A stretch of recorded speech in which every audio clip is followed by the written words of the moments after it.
experiences. So, been going through and thinking about a couple things that I've learned, and a couple of experiences that I have experienced, and how they tie in line with one another. And I don't know, ooh, I don't know what can be done and what can't be done about improving your betterment and having some kind of beneficial, what's the word? General well-being. A lot of things that generally take away from that are issues and adversity that we run into in life. They may come from other people, and they generally also may come from things out of our hands, what we can't control. For example, different cultures trying to exist in a system, in different systems that don't necessarily have the same outcomes for everyone living within them. That means they're going to have different results as they grow up in the same areas.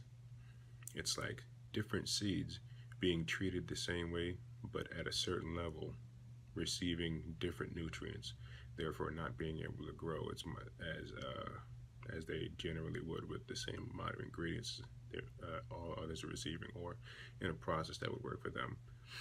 Sure, it's complicated, but it's the kind of thing that takes time and a process that's actually committed to doing that, and I suppose not making any kind of reason or excuse that it's not okay to, or it's not worth putting an effort to figure these things out. So I looked deep into the reasons why. I suppose it's easy to have a simple conversation with yourself and then write it off. And what I arrived at happened to be what a lot of people, experts, call logical fallacies.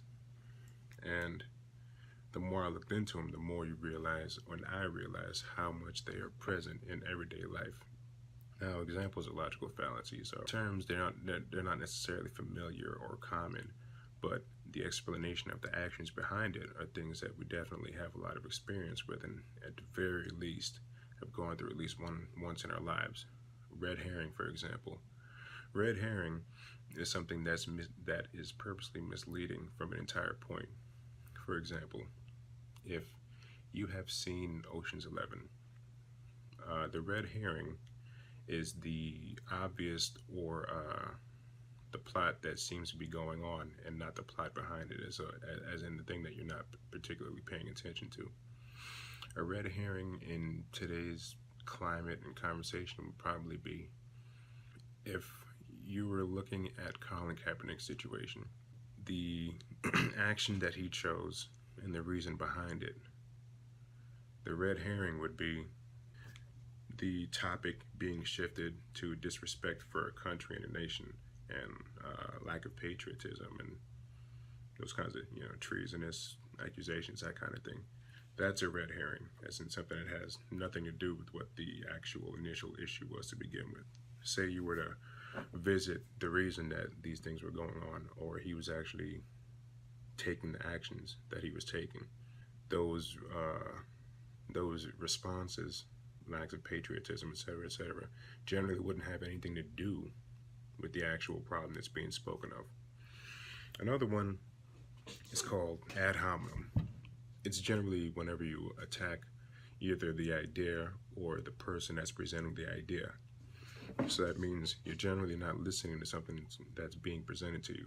It's more so about immediately combating what's being said or the person that's presenting it. So on the flip side, if I were to be using that, say, against disagreements I have with Donald Trump, it would be as though I were making a full effort not to listen to him for the simple fact of who it's coming from, as opposed to seeing and listening if there's a good idea and being critical about it in an even setting. It gets even deeper whenever you make personal attacks against the person specifically. For example, every time there seems to be a disagreement or question as far as something going on with what's going to happen with this Russia investigation, the person that's central in the issue seems to be the one getting attacked on Twitter generally. That's a pretty much shining example of to quote. Another one I really want to talk about is straw man. Straw man fallacy is a common mistake that's made where you break down someone's argument as though it isn't sensible, based off of commonalities that aren't shared by everyone else. For example, when a marginalized group of people talk about a specific problem to their group, it's going to be easy for a group that doesn't have any experience with it to throw a different comparison that doesn't apply, therefore taking away the effectiveness or importance that this other group may be bringing up for their specific problem. Now, I mention these things because objectively, it seems like something that you can easily see and make a difference between right and wrong if those things should be done or not. But the general thing that seems to mix everyone into problematic issues and areas is emotion.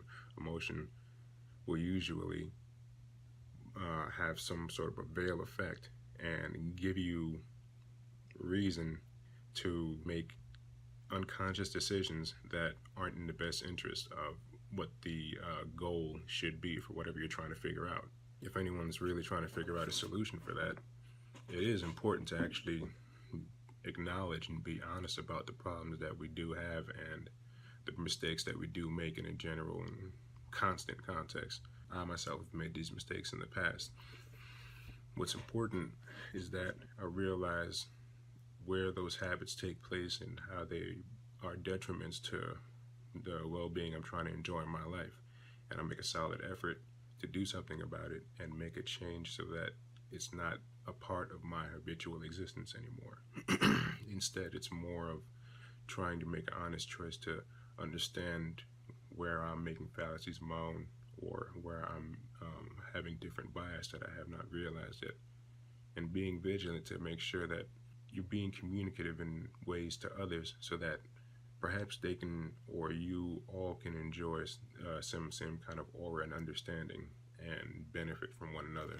I can recall I've had these same inclinations, but didn't have the understanding of specific terms of what these were. I've followed these same principles in conversations and arguments I've had with people in the past. It's generally the way I've carried myself, but not having a moniker for what it actually is and what it's categorized as, perhaps kept me from another level of enlightenment or whatever have you.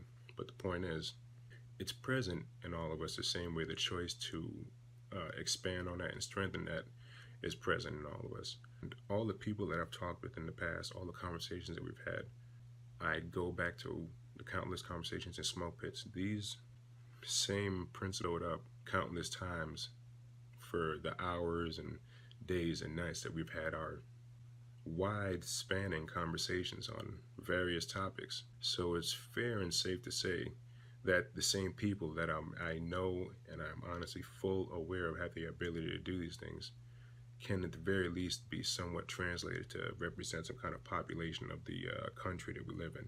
With that being said, try to do something with that.